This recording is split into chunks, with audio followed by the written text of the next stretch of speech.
Have you ever woken up with a strange feeling that today has already happened? Most people call it déjà vu. They laugh, shake it off, and continue with their day. But in the quiet mountain town of Ashwood, Vermont, there was an old man who never called it déjà vu. He called it tomorrow. For nearly 20 years, 78-year-old Arthur Collins woke up every single morning at exactly 6:15. Not 6:14, not 6:16, always 6:15. He would quietly climb out of bed, walk into the kitchen, pour himself a cup of black coffee, and sit beside the same window overlooking the empty street. On the table sat a small yellow notebook. Every morning, before turning on the television, before reading the newspaper, before speaking to another living soul, Arthur wrote one sentence. It wasn't a diary. It wasn't a grocery list. It wasn't a prayer. It was tomorrow. One sentence describing something that had not happened yet. Mrs. Palmer will lose her wedding ring. The school bus will arrive 11 minutes late.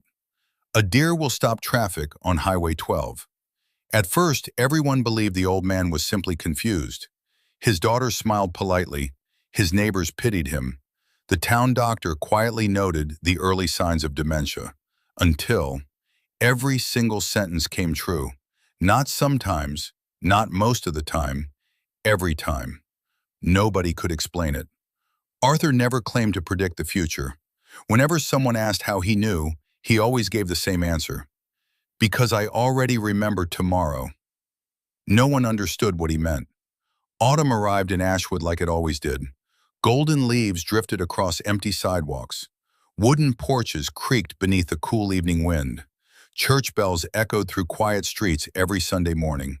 Life moved slowly, comfortably, predictably, until October 9th, 1994. That morning, Arthur opened his notebook. His hand trembled. For the first time in 20 years, he didn't write about the town. He wrote his own name. Arthur Collins disappears tomorrow. He stared at the sentence for several minutes. Then, he quietly closed the notebook. He never told anyone. That evening, his daughter Emily came by with homemade apple pie. Arthur smiled. They talked about the weather, about baseball, about old memories. Several times, Emily noticed him looking toward the hallway, as if he expected someone else to arrive. "Are you all right, Dad?" Arthur smiled gently. "Have you ever met someone before they remembered meeting you?" Emily laughed.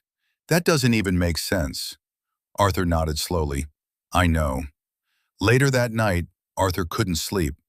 At exactly 2:47 a.m., someone knocked on his front door. 3 slow knocks. Knock, knock, knock. Arthur walked toward the door. Every instinct told him not to open it, but something felt familiar. He unlocked the door. No one stood outside. Only a thick white fog covered the empty street. Then he noticed footprints. Fresh footprints. They began at his front porch, but instead of leading toward the house, they led away from it, as though someone had walked out without ever walking in. Arthur followed them, step after step. The footprints crossed the quiet neighborhood, past the old church, past the empty diner, past the abandoned train station. Finally, they stopped beneath the enormous oak tree at the edge of Miller's Lake. There, resting against the trunk, was the same yellow notebook. His notebook, but older, much older. The cover was cracked. The pages had turned brown with age. Arthur slowly opened it. Every page had already been filled. Thousands of entries, every tomorrow, for the rest of his life, except the final page. It contained only 4 words. Don't let yourself remember. Arthur's hands began to shake. Behind him, he heard footsteps approaching through the fog. Slow, calm, deliberate. He turned around, and standing only 20 feet away was an old man, wearing Arthur's coat, Arthur's hat.